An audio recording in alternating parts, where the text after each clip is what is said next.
네, 계속 이어지는 로마서의 말씀입니다. 오늘날 세계에서 가장 큰 부자 하면은 빌 게이츠나 테슬라의 일론 머스크라고 얘기를 합니다.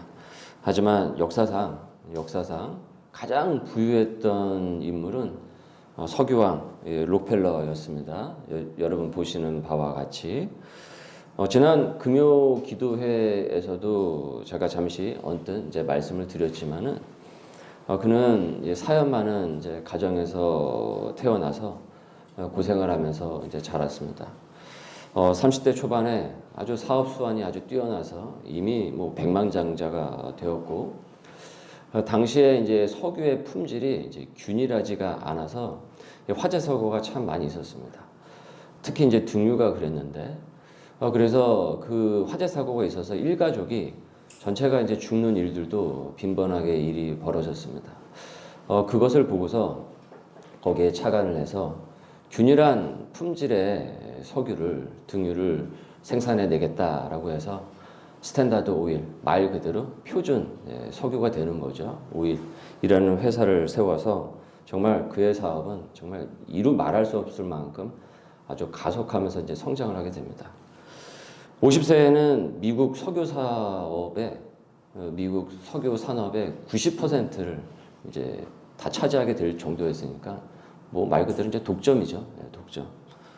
그래서 만일 록펠러가 죽는다고 한다면은 그거는 돈에 깔려서 죽는 것일 것이다 라고까지 얘기가 들릴 정도였습니다. 여러분의 눈을 보니까 좀 부러워하시는 것 같습니다.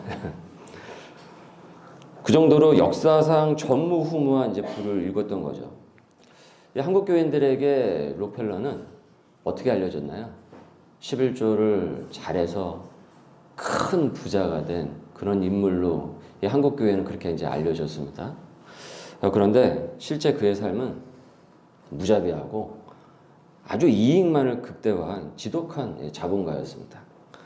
그런데 지금에 와서 이제 록펠러가 이제 다시 평가를 받았던 것은 그가 죽을 병에 걸린 이후의 삶이에요, 사실은. 그가 한 53세쯤이 되었을 때 너무나도 극심한 이 스트레스에 잠도 제대로 못 자고 그래서 이 탈모와 이 위장병을 계속 앓고 있어서 이제 병상에 누웠습니다. 그래서 의사가 뭐라고 얘기했냐면 이제 1년을 넘기기가 힘들 것이다 라고까지 하면서 이제 시한부 선고를 이제 받았던 것이죠. 이 사진이 보면은 아주 멋진 슈트를 입고 찍은 사진처럼 보이지만은 얼굴을 보면 좀 연세가 있으시죠. 많이 수척하고 사실 이게 탈모증에 걸려가지고 수염이 사실 이게 다 빠진 사진이라는 겁니다. 굉장히 이게 고생을 많이 한 거죠. 그래서 곧 다가올 죽음 앞에서 이제 이런 생각을 하는 거예요. 정신없이 이제 사업을 일으키긴 했는데 내가 평생 지금까지 모은 이 돈이 도대체 누구를 위한 것일까? 내가 도대체 뭘 위해서 내가 이러고 산 걸까? 내가 지금 이렇게 살고 있는 게 맞나? 이 생각에 이제 미치게 됩니다. 돈을 위해서 살기는 살았는데 결국은 이 돈이 야 이거 내 병 하나도 제대로 고쳐주질 못하는구나. 잠 하나도 나한테 주지를 못하는구나. 나한테 구원을 가져다 주지 못하는구나. 소위 여기서 요새 말로 하면 현타가 이제 오기 시작을 한 겁니다. 그러다가 알고 계신 한 목사님으로부터 이런 조언을 듣게 돼요. 이제 그 돈을 좀 의미 있는 곳에 사용을 해보세요. 그거 계속 있다가 나중에 자손들한테 있으면은 다 분쟁 나고 말도 안 되는 일이 벌어지게 될 것입니다. 그래서 재단을 이제 권유를 하기 시작을 해요. 근데 그 얘기에 록펠러가 아주 주의 깊게 그 얘기를 듣습니다. 그러면서 그 유명한 록펠러 재단을 세우게 되죠. 이 록펠러 재단은 미국 사회에 어마어마한 이제 영향을 끼치기 시작을 하는데 의료, 교육, 복지, 그리고 선교회까지 아주 큰 이제 영향을 끼치게 됩니다. 지금의 경제학의 산실이라고 하는 시카고 대학교도 사실은 이렇게 시작을 했어요. 근데 시카고 대학교는 원래 신학과서부터 사실은 신학이 됐습니다.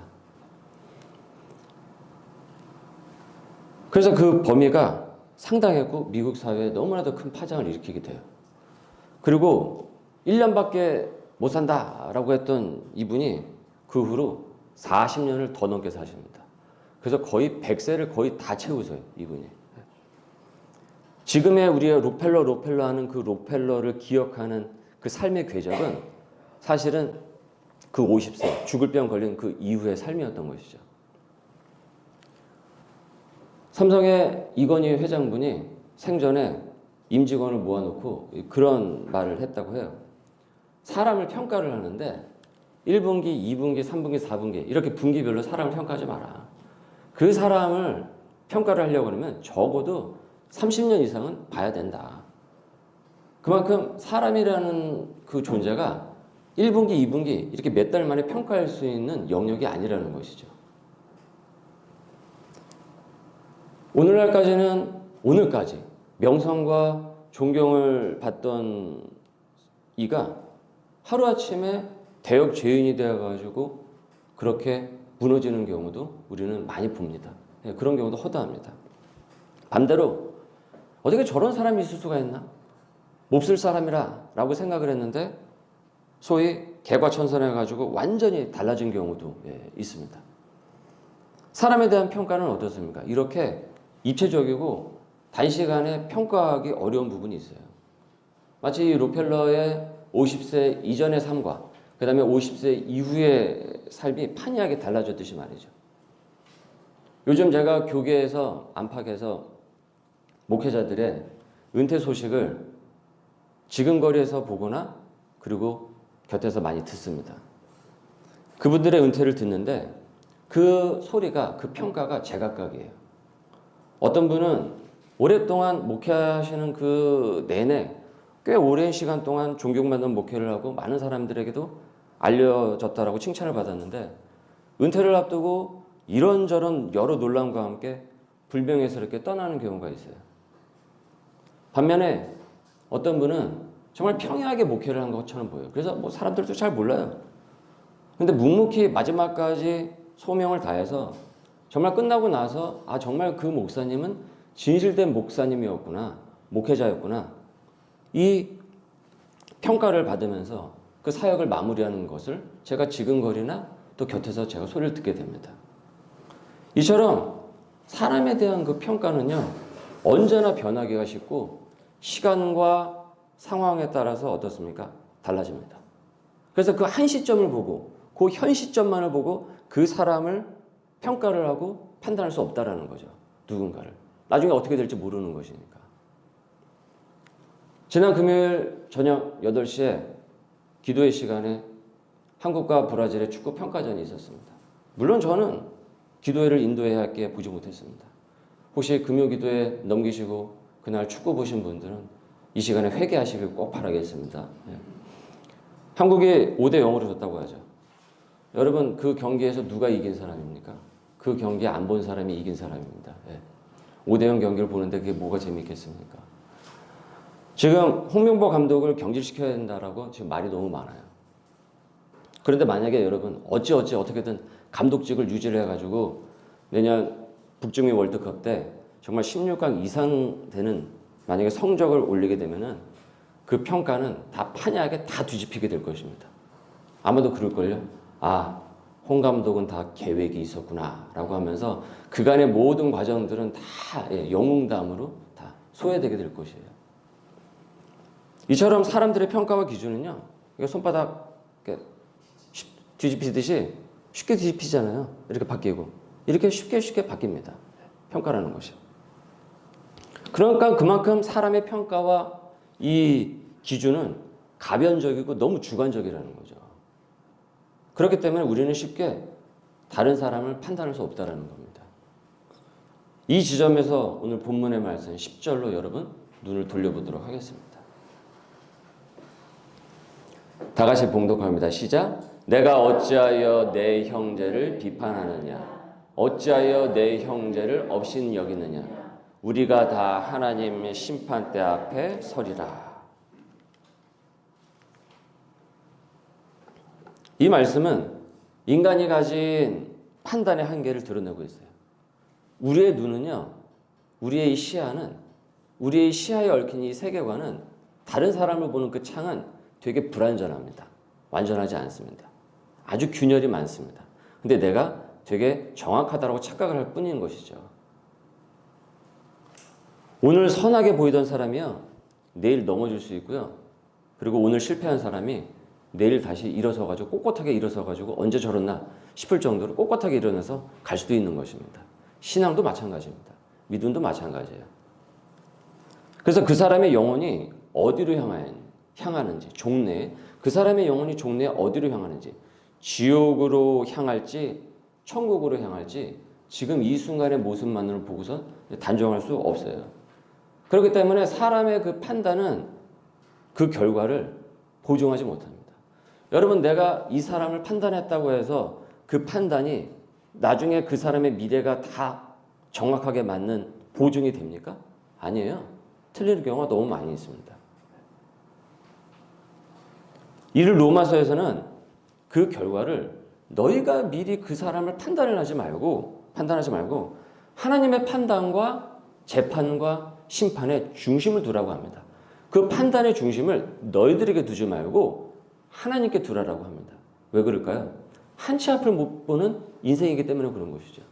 여러분, 내가 내 앞길도 지금 무슨 일이 벌어질지 모르는데, 우리 자식에게 무슨 일이 벌어질지 모르는데, 내 일이 앞으로 어떻게 될지 모르는데, 우리의 교회가 앞으로 어떻게 될지 모르는데, 내가 어떻게 그 범위가 거기까지 미칠 수 있겠냐라는 것이에요.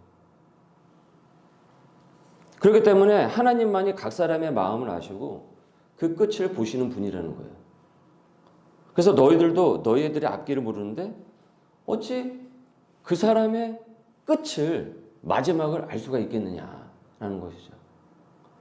요기베라라는 스포츠 얘기를 제가 하나 더 한다고 한다면, 요기베라라는 아주 그 메이저리그의 전설적인 그 선수가 있었죠. 그 사람이 했던 명언이 있어요. 뭡니까? 끝날 때까지 끝난 게 아니다라는 거죠. 9회 말 투아웃까지 그래도 끝난 게 아니에요. 거기서 무슨 일이 벌어질지 모르는 거예요. 끝날 때까지 끝난 게 아닌 거죠. 모르는 겁니다. 끝이라는 것은. 제가 전에 출판사에서 글을 써서 이제 편집자 차장님하고 이제 그 마지막 탈고라는 과정이 있는데, 거기서 조금 더 사람들에게 잘 알려질 수 있는 예를 드는데, 그 예가 서로 얘기를 하는데 불안한 거예요. 왜냐하면 이 책을 실을 때는 그분이 참 훌륭하고 어떨지 모르는데 마지막에 확 바뀌는 경우도 종종 있거든요. 그래서 매우 조심스러워가지고 이 예를 넣어야 될지 말아야 될지 서로 얘기를 하면서 계속 메일을 주고받으면서 얘기했던 기억이 있어요. 그처럼 사람의 인생이라는 건 한치 앞을 볼 수 없다는 거죠. 제가 청년실에 존경하던 목사님이 계셨어요.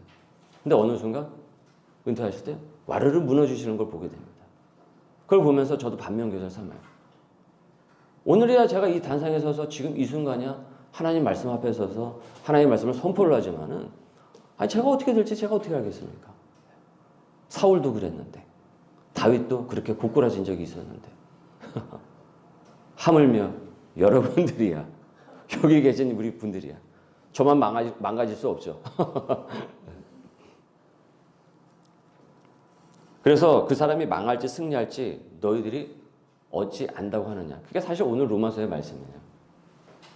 우리가 다 하나님의 앞에서 선악간에 심판을 받는다라는 것이죠. 그렇다면 여러분, 우리가 해야 할 일은 무엇이겠습니까? 우리가 해야 할 것은 무엇일까요? 남을 판단하는 것이 아니라 지금 내가 해야 할 일은 무엇이겠습니까? 하나님의 최종 판단 앞에서 서게 될 나 자신을 지금서부터 준비하면서 다듬어 가는 것입니다. 거기에 신경 쓸 것이 아니고. 우리가 자주 착각을 해요. 내가 판단자라고 생각을 하는데 사실 성경은 너가 판단을 받는다라고 얘기하고 있습니다. 그렇죠? 우리는 내가 판단자로 쓰잖아요, 항상. 근데 성경은, 로마서는 분명히 얘기하고 있어요. 너가 심판을 받는다라는 얘기를 하고 있어요. 근데 우리는 언제나 심판과 판단자 앞에 설 생각을 항상 갖고 있어요. 이게 우리의 큰 착각이 되는 것이죠. 지금 이 부분에 있어서 우리의 전국을 찌르고 있는 것입니다. 로마서가. 하나님께서는 사람은 모른다고 할지라도, 여러분이 많은 소그룹에서 얘기를 나눈다고 할지라도, 다 모른다고 할지라도 각자 걸어온 그 길과 그 사람의 어떤 마음을 갖고 계신지 다 알고 계십니다. 그래서 우리가 알 수 없는 깊은 그 동기와 눈물 그리고 회개의 순간까지도 하나님은 다 알고 계십니다. 사람은 모른다고 할지라도 말이죠. 그래서 사람의 판단보다 하나님의 판단이 언제나 어디서나 항상 옳습니다. 우린 이 앞에서 항상 겸손해져야 돼요.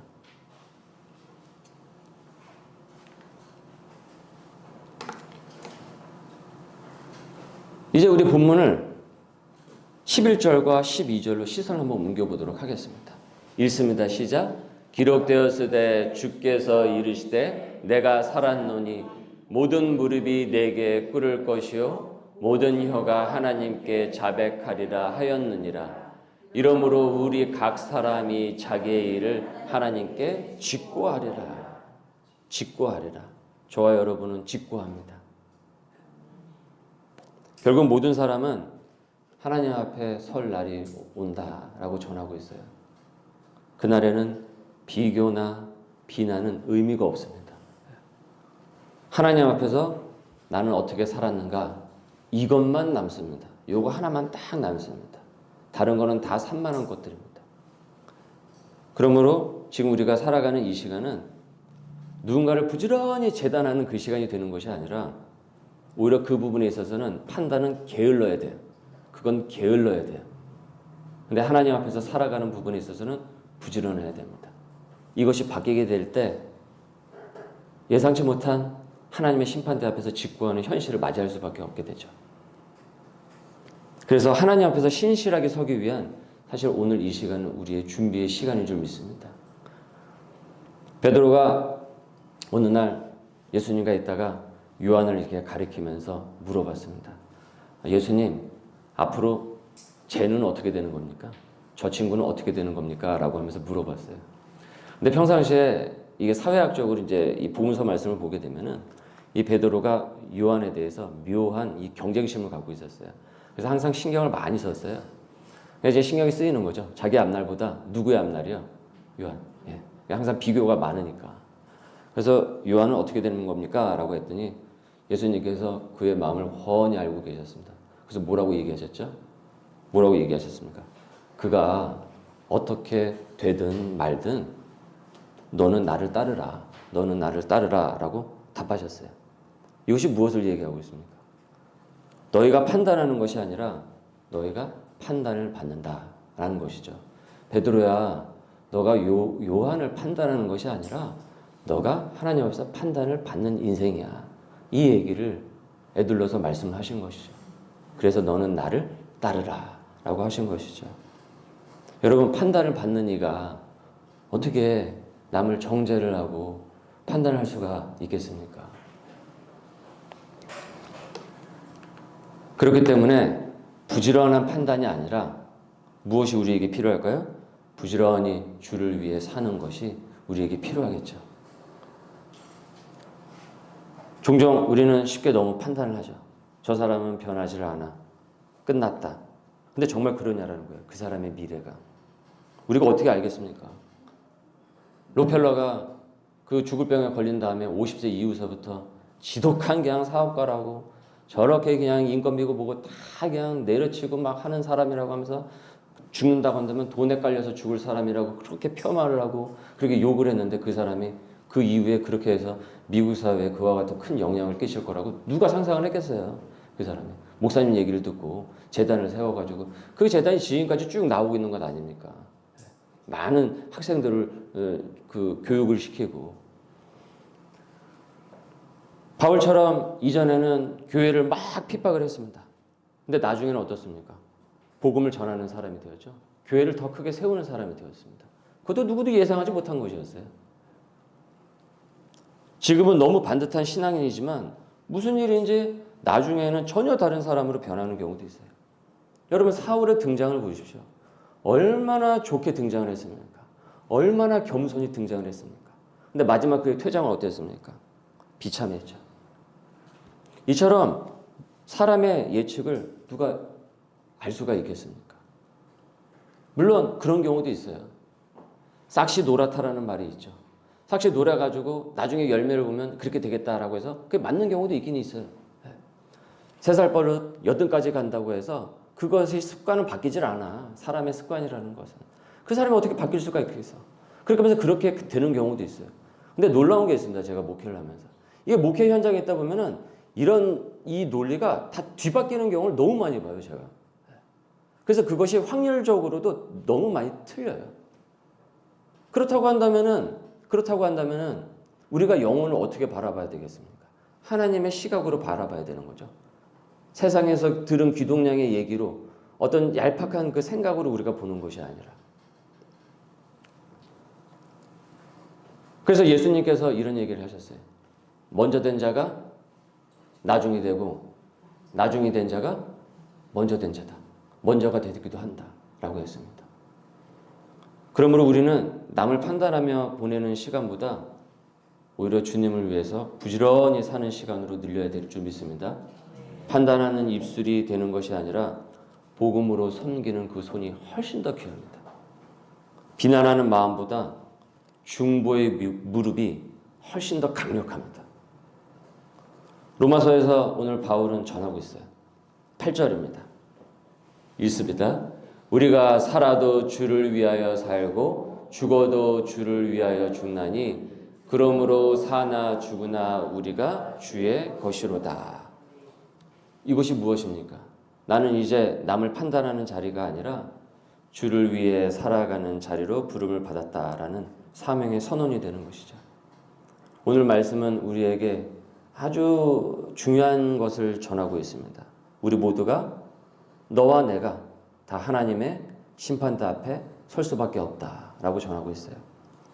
그리고 그날에는 남의 잘못을 지적한 그 말과 행위보다 주님을 위해 흘린 눈물이 더 기억이 될 것이고요.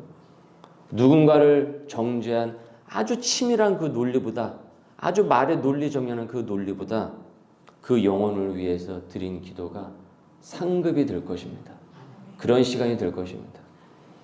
그러므로 우리의 교회는, 이 땅의 교회는 판단의 공동체가 아니라 회복과 변화의 공동체가 되어야 될 줄 믿습니다. 우리 소명의 교회가 그와 같은 교회가 되기를 여러분 함께 같이 힘써서 기도하시고 지체를 위하여 항상 기도를 해 주십시오. 남의 허물은 뭐라고 그랬습니까? 흉거리가 아니라 무슨 거리라고 말씀을 드렸죠. 우리 교회에서는 다 기도거리다. 무조건 기도거리다. 기도거리로 다 삼아야 된다.